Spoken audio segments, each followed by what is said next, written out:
नमस्कार। देवरिया की आवाज रेडियो केसरी से प्रस्तुत है स्थानीय हालचाल। पहले मुख्य हालचाल। मुख्यमंत्री ने 19 योजनाओं का किया लोकार्पण और शिलान्यास। जीआरपी ने चलाया जन जागरूकता अभियान। सीएमओ ऑफिस पर संविदा स्वास्थ्य कर्मियों ने किया विरोध प्रदर्शन। आज से घर घर पहुंच रहे हैं जनगणना प्रगणक। मुख्यमंत्री के आगमन को लेकर 2 नेताओं को किया गया था हाउस अरेस्ट। स्थानीय हालचाल के इस अंक के साथ मैं अनिकेत मिश्र। अब हालचाल विस्तार से। सूबे के मुख्यमंत्री योगी आदित्यनाथ का आज देवरिया जनपद में आगमन हुआ था। इस दौरान जगह जगह उनका जोरदार स्वागत किया गया। मुख्यमंत्री ने देवरिया आगमन पर जनपद को 655.45 करोड़ के लागत की 19 कार्य परियोजनाओं का सौगात दिया। बताया जा रहा है कि इसका लोकार्पण और शिलान्यास बटन दबाकर किया गया, जिसमें 8 लोकार्पित तथा 11 शिलान्यास की कार्य परियोजनाएं सम्मिलित हैं। जनपद के सर्वांगीण विकास के लिए दी गई सौगात में प्रमुख रूप से देवरिया कसिया मार्ग के चौड़ीकरण हेतु 292.7 करोड़, देवरिया हाटा मार्ग हेतु 74.47 करोड़ की धनराशि दी गई। तो वहीं मंच पर 5 योजनाओं के लाभार्थियों को प्रतीकात्मक चेक, चाबी और प्रमाण पत्र भी प्रदान किया गया। इस दौरान लगाए गए स्टॉलों का भी मुख्यमंत्री ने निरीक्षण किया। बाल विकास परियोजना द्वारा संचालित योजना के तहत गोद भराई और अन्नप्राशन भी कराया गया तथा दिव्यांगजन विभाग के स्टॉल पर दिव्यांगजनों को ट्राई साइकिल भी प्रदान की गई। आयोजित जनसभा को संबोधित करते हुए मुख्यमंत्री ने कहा कि देश व प्रदेश का सर्वांगीण विकास प्रधानमंत्री जी के नेतृत्व और उनके दृष्टिकोण से हो रहा है। मुख्यमंत्री ने सपा पर भी जमकर हमला बोला। उन्होंने कहा कि इन लोगों ने विकास को बाधित किया, जनता का शोषण किया, चेहरा देखकर योजनाओं का लाभ देते थे, अपने परिवार का पेट भरते थे, लूट मचा रखी थी। आज ऐसा कुछ नहीं है। माफिया मिट्टी में मिल गए, गुंडे पलायन कर गए। जिसने जनता जनार्दन को आंख दिखाने का प्रयास किया वह अपने आप ही यमराज के घर सिधार गया।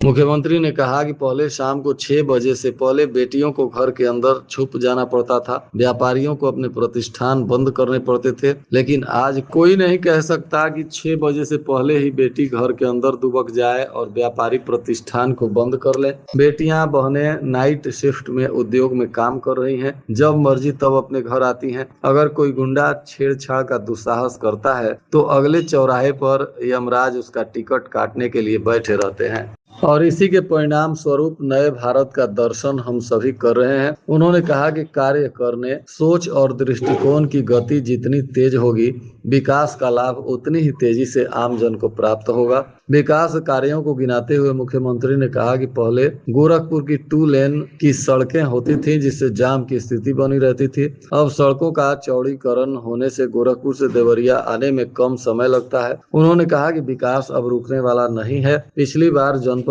आगमन पर कृषि मंत्री सूर्य प्रताप शाही, सदर विधायक शलभ मणि सहित सभी विधायकों ने सड़कों को 4 लेन या 2 लेन किए जाने का सुझाव दिया था। उन्होंने कहा कि विकास के लिए अच्छे इंफ्रास्ट्रक्चर की जरूरत होती है। विकास से ही रोजगार सृजित होता है और इसके लिए सड़कों की कनेक्टिविटी जरूरी होती है। इसलिए जनप्रतिनिधियों द्वारा जो भी प्रस्ताव रखा गया उस पर लगातार सरकार काम कर रही है। मुख्यमंत्री ने कहा कि ईरान युद्ध को लेकर पश्चिम एशिया में पैदा हुए संकट के चलते विटामिन यानी तारकोल को लेकर समस्या आ रही है, लेकिन हमने यह संकल्प लिया है कि किसी भी कीमत पर प्रदेश का विकास नहीं रुकने देंगे। अधिकारियों को इंटरलॉकिंग और सीसी मार्ग के निर्माण के निर्देश दिए गए हैं। इससे लागत तो बढ़ेगी, लेकिन एक बार सड़क बनने पर 50 वर्षों तक मरम्मत की भी जरूरत नहीं पड़ेगी।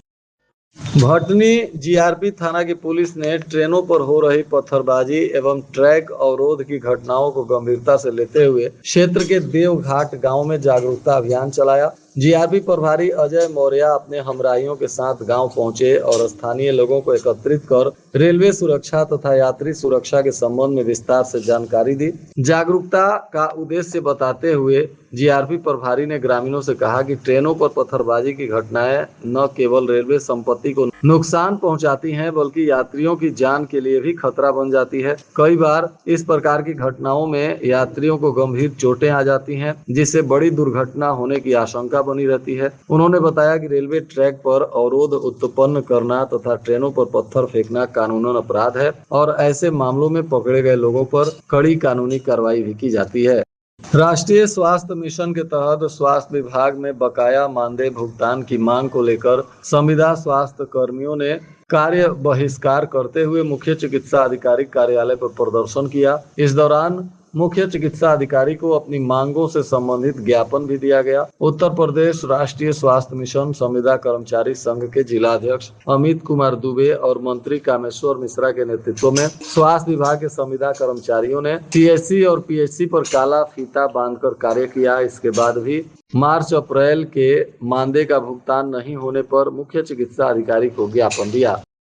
जिले में खुखुंदू में ब्लॉक बनाओ संघर्ष समिति के संरक्षक नथुन राय और अध्यक्ष सोबराती किदवई को आधी रात को पुलिस ने हाउस अरेस्ट कर दिया। यह कार्रवाई मुख्यमंत्री योगी आदित्यनाथ के रामपुर कारखाना में आगमन से पहले की गई। बताया जा रहा है कि दोनों नेताओं को गुरुवार की रात करीब 11 बजे उनके आवास पर ही हिरासत में लिया गया। समिति के सदस्य मुख्यमंत्री को ज्ञापन सौंपने की तैयारी में थे, जिसमें खुखुंदू को ब्लॉक का दर्जा देने की मांग की जानी थी। मुख्यमंत्री के दौरा से पहले ही पुलिस ने दोनों को हाउस अरेस्ट कर दिया। समिति का कहना है कि इस संबंध में सभी आवश्यक प्रक्रियाएं पूरी हो चुकी हैं, लेकिन अभी तक इसे धरातल पर नहीं उतारा गया है और इस मांग को लेकर कई धरने प्रदर्शन और 76 दिनों का क्रमिक अनशन भी हो चुका है।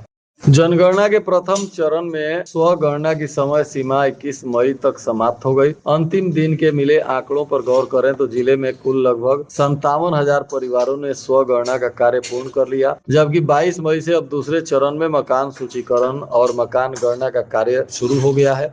भारत सरकार के निर्देश पर 21 मई तक स्वगणना का कार्य समाप्त होने के बाद अब घर घर जाकर प्रगणक मकान सूचीकरण और मकान की गणना का कार्य शुरू कर चुके हैं। जिले के 16 विकास खंडों में रिजर्व सहित कुल 6,240 प्रगणकों को ड्यूटी लगाई गई है, जबकि इसकी निगरानी के लिए भी रिजर्व सहित तमाम पदाधिकारी गण को जिम्मेदारी दी गई है और सभी लोग इस जनगणना के कार्य को समय से पूरा करने की दिशा में लगातार काम भी कर रहे हैं। नशा मुक्ति केंद्र में भर्ती कराए गए एक व्यक्ति की तबीयत बिगड़ने से मौत हो गई। पुलिस अब इस मामले में जांच कर रही है। बताया जा रहा है कि पुलिस को सूचना मिली थी कि तिलई बेलवा में एक व्यक्ति की मृत्यु हो गई। पुलिस मौके पर पहुंची तो मृतक की पहचान सुरेश यादव पुत्र लाल बचन यादव उम्र 38 वर्ष पता चला। बताया जा रहा है कि तिलई बेलवा थाना कोतवाली जनपद देवरिया के रहने वाले मृतक को उनके घर वालों ने नशा सुधार के लिए नशा मुक्ति केंद्र में भर्ती कराया था और नशा मुक्ति केंद्र से ही उनके परिवारजनों के पास फोन आया कि आपके पिताजी की तबीयत खराब हो गई है। मृतक के पुत्र नशा मुक्ति केंद्र पहुंचे और पिता को इलाज के लिए अस्पताल लेकर गए, जहां डॉक्टरों ने सुरेश यादव को मृत घोषित कर दिया। अब अनिकेत यादव द्वारा प्राप्त तहरीर के आधार पर पोस्टमार्टम कराने के बाद पुलिस अब इसकी जाँच पड़ताल कर रही है। लेखपाल भर्ती परीक्षा संपन्न होने के बाद अपने गंतव्य तक जाने के लिए अभ्यर्थी काफी परेशान दिखे। ट्रेनों में चढ़ने के लिए धक्का मुक्की तक भी करते हुए नजर आए। भीड़ को देखते हुए आरपीएफ और जीआरपी रेलवे स्टेशन पर मुस्तैद रही। बताया जा रहा है कि गुरुवार को परीक्षा समाप्त होने के बाद विभिन्न जगहों से आए अभ्यर्थी रेलवे स्टेशन पर पहुंच गए और स्टेशन पर अचानक से काफी भीड़ हो गई। लार क्षेत्र में सरकारी तंत्र की बड़ी लापरवाही सामने आई है। कस्बे के मुख्य मार्गों से लेकर गली मोहल्लों तक में दिन दहाड़े स्ट्रीट लाइटें धड़ल्ले से जल रही हैं। बिजली विभाग की इस अनदेखी के कारण हर दिन लाखों रुपए की बिजली सीधे तौर पर बर्बाद हो रही है, लेकिन इस गंभीर समस्या पर सुध लेने वाला कोई नहीं दिखाई दे रहा है। लार के सुकट मोड़ से सुतावर मोड़ से भेड़ीहरवा अडार और चनुकी मोड़ से थाने के पास पेट्रोल पंप के आगे तक दिन में भी लाइटें चमकती देखी जा सकती हैं। इसके अलावा ब्लॉक गेट से हाई ड्रिल पेट्रोल पंप तक और नगर की अंदरूनी गलियों में भी यही हाल है। कुछ लाइटों का संचालन तो नगर पंचायत कार्यालय से होता है, जो समय पर चालू और बंद होती है, मगर कस्बे की अधिकांश लाइटें सीधे बिजली आपूर्ति से जोड़ दी गई है और इनको कोई भी बंद करने वाला नहीं है। गैस सिलेंडरों की उपलब्धता फिलहाल तो बढ़ी है, परंतु अभी भी लोगों की समस्याएं नहीं सुलझी हैं। बताया जा रहा है कि गैस सिलेंडरों का फिलहाल उपलब्धता बढ़ने से बैकलॉग घटकर 74,000 पर आ गया है। इसके बावजूद भी लोगों में किल्लत बरकरार है। गैस की मांग 18,000 रही, लेकिन आपूर्ति महज 10,000 हुई। हालांकि कमर्शियल सिलेंडरों की आपूर्ति मांग से अधिक रही। बैकलॉग से कई एजेंसियों पर 10 दिन पहले बुकिंग, गैस की डिलीवरी और वितरण भी किया गया। लोगों को 2.5 महीने बाद भी सिलेंडर को लाइन में लगने से निजात नहीं मिल रहा है। शहर से लेकर ग्रामीण क्षेत्रों की गैस एजेंसियों पर प्रत्येक दिन भारी भीड़ देखी जा रही है। लोग धूप में सिलेंडर को लेकर घंटों लाइन में खड़े दिखाई दे रहे हैं। गैस एजेंसियों पर टोकन लेने और केवाईसी कराने के लिए भी उपभोक्ताओं को जूझना पड़ रहा है। और आज के मौसम का तापमान देवरिया में न्यूनतम 28 डिग्री सेल्सियस और अधिकतम 40 डिग्री सेल्सियस रहने की संभावना है। भीषण गर्मी से जनजीवन अस्त व्यस्त है, लोग काफी परेशान हैं। मौसम विभाग ने भी अलर्ट जारी किया है, लोगों को सुरक्षित रहने की सलाह दी जा रही है। अंत में मुख्य हालचाल एक बार फिर। मुख्यमंत्री ने 19 योजनाओं का किया लोकार्पण और शिलान्यास। जीआरपी ने चलाया जन जागरूकता अभियान। सीएमओ ऑफिस पर संविदा स्वास्थ्य कर्मियों ने किया विरोध प्रदर्शन। आज से घर घर पहुंच रहे हैं जनगणना प्रगणक। मुख्यमंत्री के आगमन को लेकर 2 नेताओं को किया गया था हाउस अरेस्ट। इसके साथ ही रेडियो केसरी से प्रसारित स्थानीय हालचाल का यह अंक समाप्त हुआ। नमस्कार।